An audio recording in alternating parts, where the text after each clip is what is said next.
So hi guys, my name is Rakesh Jain और इस video में हम बात करने वाले हैं ग्रुप डी जो आरआरबी ने वैकेंसीज निकाली है गाइस। 32,000 से ज़्यादा वैकेंसीज, बहुत ही सुनहरा मौका जो है वो 2025 में आपको मिला है।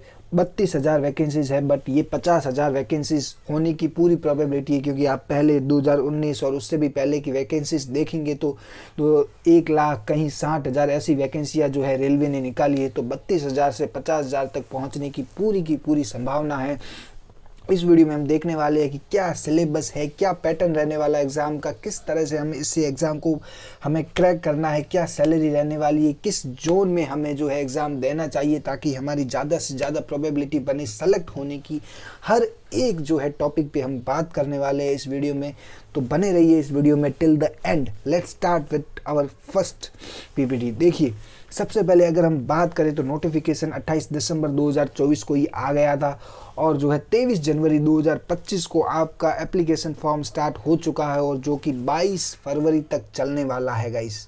और फीस की भी लास्ट डेट है जो वो 22 फरवरी 2025 है, तो आपके पास काफ़ी टाइम है अभी तक। अगर आपने फॉर्म फिल नहीं किया है तो आपके पास बहुत ही अच्छा मौका है। अगर आप 10th पास है और आपकी एलिजिबिलिटी है तो बिल्कुल उसको जो है इग्नोर मत करिए, फॉर्म भर दीजिए। एग्ज़ाम डेट अभी तक नहीं आई है और एडमिट कार्ड एग्ज़ाम डेट जब आएगी तब रिलीज़ होगा। एग्ज़ाम डेट तो अभी तक रेलवे ने नहीं निकाली है। अगर एग्ज़ाम फ़ीस की बात करेगा इस तो एप्लीकेशन फ़ीस की बात करें तो 500 रुपये जनरल और ओबीसी के लिए है। ST SC अगर आप है और फीमेल है, अगर ट्रांसजेंडर है तो आपके लिए 250 रुपये केवल फ़ीस है। गाइस, ये फ़ीस जो है अगर आप CBT एग्ज़ाम दे देते हैं, मतलब फर्स्ट जो आपका प्री एग्ज़ाम होने वाला है, अगर वो दे देते हैं तो आपका 400 रुपये जो है वो रिफ़ंड हो जाने वाला है अगर आप जनरल और OBC से है। और अगर ST SC या फीमेल है तो आपका 250 जो आपने पे किया है वो पूरा का पूरा आपको जो है वो रिफ़ंड मिल जाएगा। क्यों तो आपका जो है 100 रुपये कटने वाला है जनरल OBC से ही है, तो क्योंकि बहुत सारे ऐसे बच्चे होते हैं जो कि फॉर्म भर देते हैं और जो है वो एग्ज़ाम नहीं देते, तो इससे जो है रेलवे को बहुत सारी जो एग्ज़ामिनेशन उनकी डिपार्टमेंट है उनको बहुत ज़्यादा दिक्कत होती है। मतलब उनको बहुत ज़्यादा प्रोसीजर वो कर देते हैं, एडमिट कार्ड निकालना, सब पैटर्न बनाना, सेंटर। अब देखिए, जैसे 25 लाख लोगों ने फॉर्म भर दिया और एग्ज़ाम देने तो रेलवे तो है, मतलब उस हिसाब से ही सेंटर जो है वो एलोकेट करती है। बट 25,000 में अगर 15 मतलब 10 लाख ने एग्ज़ाम नहीं दिया तो उस हिसाब से रेलवे को बहुत बड़ा नुकसान हो जाता है। तो इसके लिए इस टाइप का जो इन्होंने निकाला है कि आपको 500 रुपये देने होंगे। अगर आप सक्सेसफुली एग्ज़ाम दे देते हैं तो आपको 400 रुपये जो है रिफ़ंड मिल जाएगा। पेमेंट जो है आप ऑनलाइन भी कर सकते हैं, ऑनलाइन कर सकते हैं, डेबिट क्रेडिट कार्ड से या UPI से भी आप कर सकते हैं। नेक्स्ट बात करें एलिजिबिलिटी की, अगर एज की बात करें तो मिनिमम एज आपकी 18 साल होनी चाहिए और मैक्सिमम एज आपकी 36 साल होनी चाहिए। जनरल कैटेगरी के लिए अगर आप if you are in the category तो आपके लिए जो है एज रिलैक्सेशन भी मिलेगा, ठीक है। और टोटल पोस्ट की बात करें 32,000 गाइस, 32,438 अभी के लिए है, but it will mostly probably they will increasing. आप देख लीजिए कि बिल्कुल बढ़ने वाली है। नेक्स्ट हम बात करेगा इस कैटेगरी की, तो देखिए पोस्टमैन बी की, assistant track machine, assistant bridge, ये सारी जो है कैटेगरी की पोस्ट निकली है। तो आप जिसमें भी एलिजिबल है, जिसमें भी आपकी जो है स्किल है, वो फॉर्म आप जो है उसमें अप्लाई कर सकते हैं। तो ये सब पोस्ट आप देख सकते हैं कितनी वैकेंसीज है, तो आप एक बार इसको देख लीजिएगा। नेक्स्ट अगर गाइस बात करें जोन के बारे में कि किस जोन में कितनी वैकेंसीज है, तो ये पूरी की पूरी लिस्ट आपके सामने पड़ी है गाइस। देखिए, मुंबई में जैसी ये जोन वेस्टर्न जोन है तो जनरल के लिए कितनी है, UR के लिए, SC ST OBC EWS के लिए कितनी वैकेंसीज है, तो आप देख सकते हैं अपने you can see from your zone wise. अगर आप नॉर्थ से है तो आप मोस्ट प्रोबेबली जो है बच्चे जो अपने जोन की ही अपना जोन ही चुनते हैं ताकि क्या उनको वहीं पे पोस्ट मिले तो ज़्यादा दिक्कत ना हो, तो उस हिसाब से आप देखिए।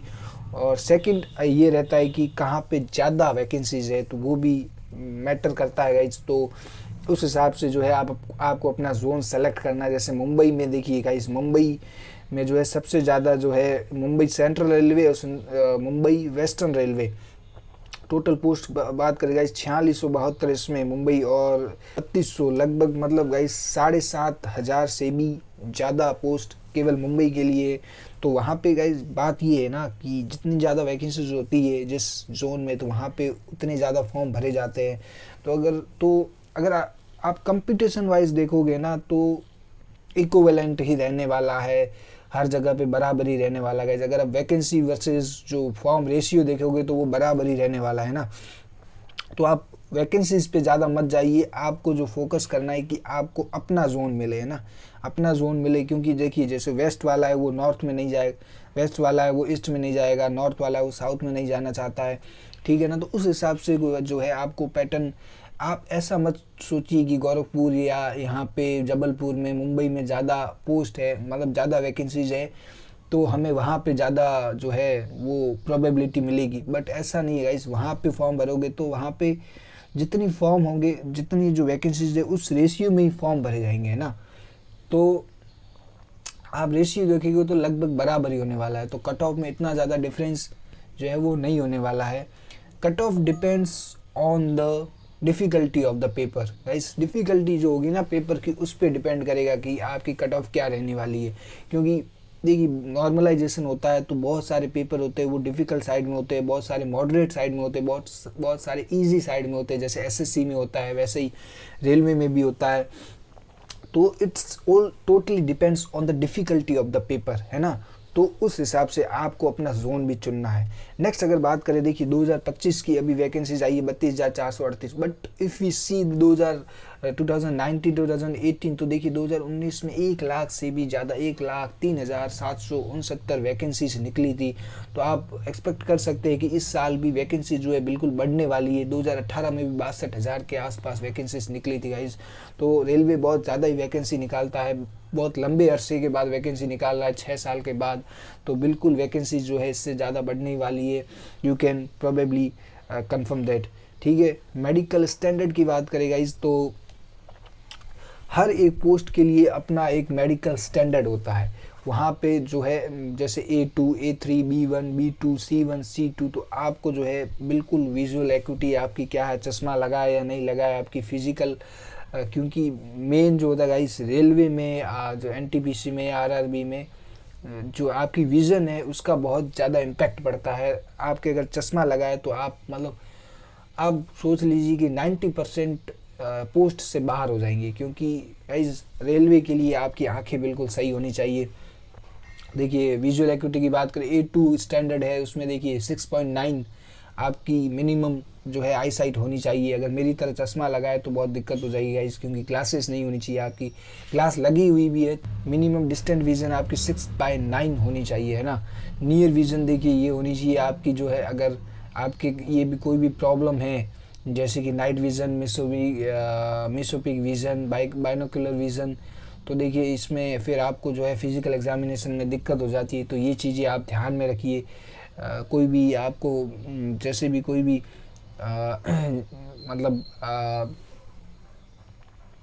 एग्ज़ाम चुन रहे हैं ना, मतलब कोई भी पोस्ट चुन रहे हैं, उससे पहले आपको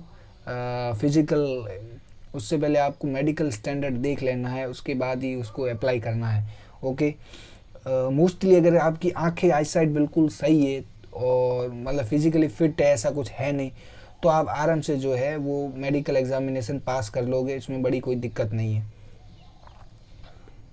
सिलेक्शन प्रोसेस की बात करें गाइस तो देखिए सबसे पहले आपका सीबीटी एक एग्जामिनेशन होने वाला है। पहले 2 एग्ज़ाम होते थे, प्री और मेंस, बट अब आपके लिए केवल एक एग्ज़ाम होगा, ठीक है। कंप्यूटर बेस्ड एग्ज़ाम होने वाला है, सीबीटी एग्ज़ाम होगा आपका।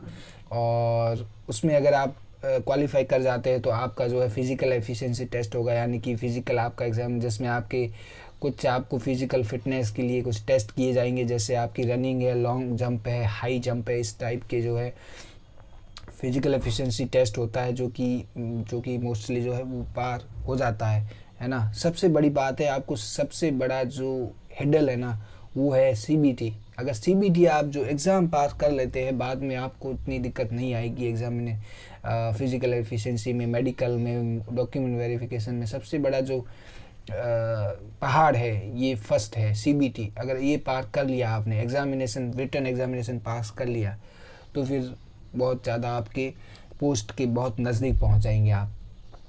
फिर मेडिकल एग्जामिनेशन भी होता है आपका, जैसे आपकी ओवरऑल हेल्थ, आपकी आई साइट वगैरह ये चेक होती है। और उसके लास्ट में जो है आपका डॉक्यूमेंट वेरिफिकेशन होता है कि आपकी जो भी एलिजिबिलिटी है वो डॉक्यूमेंट आप तैयार रखिए पहले से, जैसे आपकी 10th की मार्कशीट है, आधार कार्ड, आपके जो भी जितने भी डॉक्यूमेंट्स रिक्वायरमेंट है वो सारे आपके वहाँ पे रेडी होनी चाहिए। नेक्स्ट अगर बात करेगा इस सिलेबस की, एग्ज़ाम जो 1 होने वाला CBT, देखिए टोटल 100 नंबर 100 क्वेश्चन आने वाले गाइस, 100 मार्क के, और 90 मिनट आपको मिलने वाले हैं एग्जामिनेशन के लिए। बात करें सब्जेक्ट वाइज तो जनरल साइंस एक यहाँ पे अलग से टॉपिक है, जैसे SSC वगैरह में जनरल साइंस अलग से नहीं होता है, बट यहाँ रेलवे में जो है आपको अलग से जनरल साइंस का एक मिलने वाला है सेक्शन, जिसमें 25 क्वेश्चन आएंगे 25 मार्क के। अब जनरल साइंस का इस 10th लेवल का ही होगा, ऐसे नहीं कि 11th 12th की बायोलॉजी फिजिक्स आप केमिस्ट्री आपको पूछ रहे हैं, ऐसा नहीं है। जनरल साइंस मतलब बहुत ही मतलब बेसिक सवाल, जैसे इस बीमारी से ये होता है, इस विटामिन की कमी से ये होता है, या हमारे शरीर के जो अंग है वो, या फिर प्लांट एनिमल्स, मतलब बेसिक सवाल आपको यहाँ पे 10th लेवल के पूछे जाएंगे, ठीक है, जनरल साइंस में। तो उसके लिए आपको थोड़ी अलग से तैयारी करनी पड़ेगी साइंस के लिए, है ना। मैथमेटिक्स की बात करेगा इस तो क्वांट आपकी जो आने वाली 25 नंबर की 25 सवाल आने वाले हैं, 30 सवाल आने वाले हैं जनरल इंटेलिजेंस और रीजनिंग के लिए, तो इसकी वेटेज सबसे ज़्यादा है, ठीक है। जनरल इंटेलिजेंस रीजनिंग इतना हार्ड नहीं आता है, तो इसका तो आप आराम से जो है प्रिपरेशन कर सकते हैं। नेक्स्ट जो लास्ट है वो है आपकी जनरल अवेयरनेस और करंट अफेयर, यानी कि जीके आपकी और आपका करंट अफेयर 20 नंबर के सवाल आने वाले हैं। ऐसे करके टोटल आपके 100 सवाल आने वाले हैं, 90 मिनट आपको मिलने वाले हैं इसमें। और नेगेटिव मार्किंग 1/3 है, याद रखना 1/3 आपकी मिनिमम जो है नेगेटिव मार्किंग रहने वाली है। SSC में जैसे 1/4 होता है, बट यहाँ पे 1/3 है। तो ये थोड़ा सा, जैसे अगर आप तुक्का वगैरह लगाना चाहे तो सोच समझ के लगाना, क्योंकि नेगेटिव मार्किंग यहाँ पे 1/3 है, ज़्यादा है ना। तो ये सोचते हैं कि आप तुक्का लगा के पार कर लेंगे, तो ऐसा पॉसिबल नहीं है ना। आपको जितना आता है उतना करें। तुक्का लगाने मतलब अगर आप 2 ऑप्शन के बीच में फंस जाते हैं तो अलग बात है, आप वहाँ पे रिस्क ले सकते हैं, बट ऐसे नहीं कि ABCD में अक्कड़ बक्कड़ बम्बे बोर किया और टिक लगा दिया, ऐसे नहीं करना गाइज। ऐसे करोगे तो आपका जो सही है, जितने मार्क आ रहे वो भी नेगेटिव में चले जाएंगे, which will be disadvantage for you, याद रखना ये। नेक्स्ट बात करें कौन कौन सी मीडियम में, कौन कौन सी लैंग्वेज में एग्जाम होने वाला गाइज। हिंदी इंग्लिश के अलावा 13 और लैंग्वेज में आपका जो है एग्जामिनेशन होने वाला है, जैसे असमीज, बंगाली, गुजराती, कन्नड़, कोंकणी, मलयालम, मणिपुरी, मराठी, उड़िया, पंजाबी, तमिल, तेलुगु एंड उर्दू। तो कोई भी भाषा में आप लैंग्वेज में आप अगर अपनी रीजनल लैंग्वेज में, जैसे आप गुजराती है तो गुजराती में दे सकते हो, मराठी है तो मराठी में दे सकते हो, तमिल है तो तमिल में दे सकते हो, और हिंदी इंग्लिश में हो तो हिंदी इंग्लिश में दे सकते हो आप, विच एवर यू वांट। किसी भी लैंग्वेज में एग्ज़ाम में, कोई भी लैंग्वेज में एग्ज़ाम दे सकते हो, ठीक है। सिलेबस की बात करेगा इस तो मैथमेटिक्स की बात करें तो ये number system, board mass, decimal, fraction, LCM, HCF, ratio, proportional, percentage, mensuration, time and work, distance, time and distance, simple and compound interest, profit and loss, algebra, geometry, trigonometry, elementary statistics, square root, age calculation, calendar and clocks, pipes and systems. Guys ये देखिए mostly जो है आपके यहाँ पे जो है आपके एरिथमेटिक के सवाल आते हैं, और 10th लेवल की ही यहाँ पे जो है पूछी जाती है आपकी मैथमेटिक्स। तो क्वांट के लिए आपको अच्छी तरह से प्रिपेयर करना है। जनरल इंटेलिजेंस रीजनिंग की बात करें तो यहाँ पे जो आपको पता है जनरल रीजनिंग में जैसे सवाल आते हैं, एनालॉजीज आती है, अल्फ़ाबेटिकल एंड नंबर सीरीज आती है, coding, decoding, mathematical operation, relationship, syllogism, और अपना ये जम्बलिंग, सिमिलरिटी, डिफरेंस, एनालिटिकल, मतलब ये आप पढ़ लेना। ये आपको ये डायरेक्शंस, स्टेटमेंट, आर्ग्यूमेंट, अजम्पशन, ये भी सवाल आते हैं गाइस, तो ये भी पढ़ने हैं आपको। जनरल साइंस की बात करें तो physics, chemistry, life science and 10th level की जो है CBSE यानी कि NCERT जो है उसी लेवल की जो NCERT के आप आराम से NCERT अगर आपने अब 9th 10th की पढ़ सकते हैं अगर पॉसिबल हो तो, बट इतनी ज़रूरत नहीं है। अगर आप ऑनलाइन आराम से बहुत सारे अवेलेबल है कोर्स, वो भी कर लेंगे जनरल साइंस के, तो आप आराम से पार कर लेंगे। करंट अफेयर की बात करेगा इस तो जनरल अवेयरनेस आने वाली है और करंट अफेयर आने वाला है। जनरल अवेयरनेस में जीके जैसे history, politics, geography, cultural, science तो पहले अलग हो गई आपके, तो ज्योग्राफी है, ये सारे आपको टॉपिक्स पढ़ने पड़ेंगे और करंट अफेयर भी यहाँ पे आने वाली है अच्छी खासी, तो उस पर भी आपको ध्यान देना है। तो ये आपका हो गया सिलेबस। अगर सिलेबस हो गया ठीक है। सैलरी की बात करें गाइस तो जो बेसिक सैलरी होती है वो 18,000 होती है, और HRA DA वगैरह सब जोड़ के बात करें तो आपकी इन हैंड सैलरी 25,000 के आसपास होने वाली है, which is starting, which is अच्छी खासी सैलरी आपको मिलने वाली है। अगर 10th पास के बच्चे को जो है अगर 25,000 तक सैलरी मिल रही है तो बहुत ही डिसेंट सैलरी है ना। और एक हम अगर प्रेडिक्शन करें कट ऑफ की तो 2018-19 की बात करें तो आप देख सकते हैं रीजन वाइज क्या कट ऑफ रही थी। हम केवल यहाँ पे UR की बात, अनरिजर्व्ड की बात कर रहे हैं, ST SC OBC की और EWS की आप रेस्पेक्टिवली देख सकते हो। यहाँ पे UR की बात करें तो अजमेर अगर रीजन की बात करें तो 73 रही थी। कम्युनिटी जो अलग अलग कैटेगरीज है, एक्स सर्विसमैन, CA, रेलवे, अलग अलग पोस्ट है, उस हिसाब से जो है आप जो देख सकते हैं कि क्या क्या कट ऑफ जो है वो रही थी। 100 में से इतने नंबर जो है आपको लाने होते हैं। अब गाइस देखिए 73 नंबर जो है वो नॉर्मलाइजेशन के बाद में 73, यानी कि कई जो है बहुत सारी जो है स्लॉट्स में जैसे आपके 50 नंबर भी आए होंगे और बहुत ज़्यादा डिफ़िकल्ट रहा है तो वो नॉर्मलाइजेशन होके आपके 73 नंबर पहुंच जाते हैं, है ना। तो वो it's only totally depends on the normalization कि आपका पेपर की डिफ़िकल्टी कितनी थी, आपका स्लॉट कितना ज़्यादा डिफ़िकल्ट था, तो उस लेवल पे जो है आपको नॉर्मलाइजेशन का फ़ायदा मिला करता है, ठीक है। तो अपना अपना स्लॉट वाइज आप देख सकते हो कि किस स्लॉट में जो है, एक सेकंड गाइस,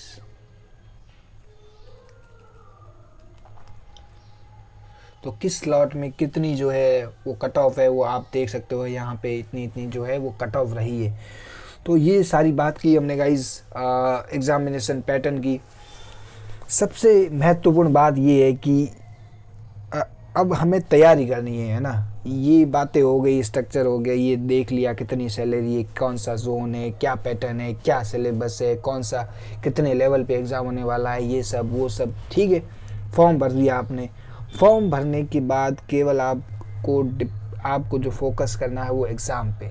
यहाँ वहाँ की बातें, वीडियोस देखना, ये देखना क्या कितनी वैकेंसीज बढ़ी वो बढ़ी, इस चीज़ में अगर आप लग गए तो आपका सिलेक्शन नहीं होने वाला है। इसे लिख के ले लीजिए। सिलेक्शन उसी बंदे का होगा जो डिस्ट्रैक्शन से दूर रह के केवल पढ़ाई पे ध्यान देगा। फॉर्म भर दिया बस ख़त्म।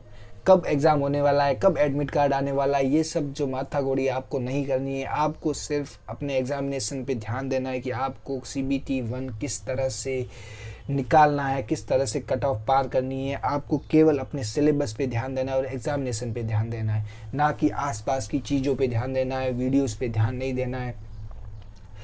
अगर वैकेंसी बढ़ी, कट ऑफ भी बढ़ा, कितने फॉर्म भर रही है, अगर इस पे ध्यान दोगे तो कुछ नहीं होने वाला है ना। अगर आपने पढ़ाई अच्छी तरीके से कर ली और कट ऑफ ज़्यादा भी रहा तो भी आप पास कर लेंगे, और कट ऑफ कम रहा और आपने पढ़ाई नहीं की तो भले कुछ भी हो जाए, आपका जो है नहीं होने वाला है सिलेक्शन, क्योंकि आप डिस्ट्रैक्ट हो गए अपने जो है पढ़ाई से। मेन चीज़ है आपको पढ़ाई करनी है, ठीक है। ज़्यादा इधर उधर पे ध्यान नहीं देना है।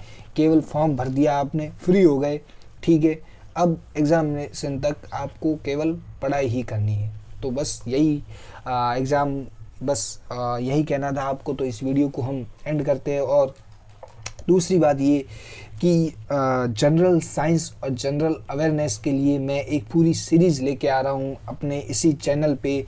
जनरल साइंस की मैं आपको पूरी की पूरी तैयारी मैं इसी चैनल पे करवाने वाला हूँ। जनरल अवेयरनेस और जनरल साइंस की टॉप 2000 क्वेश्चन मैं इसी चैनल पे स्टार्ट करने वाला हूं, तो उसको बिल्कुल मिस मत करना। इसलिए आप इस चैनल को बिल्कुल सब्सक्राइब करके रख लीजिए और जो है वो नोटिफिकेशन चालू कर दीजिए। मैं जल्द से जल्द 1 से 2 दिन के अंदर जो है वो सीरीज़ स्टार्ट करने वाला, which will be very very very beneficial for you. आपके एग्जामिनेशन के लिए बहुत ज़्यादा हेल्पफुल होने वाली है। आपको इधर उधर भटकना नहीं पड़ेगा। साइंस के लिए आप लिख लो, मैं आपको पूरा सिलेबस कवर करवाने वाला हूँ इसी चैनल पे। मेक श्योर कि आप इस चैनल को सब्सक्राइब कर लें, ठीक है। All the best guys, thank you so much guys.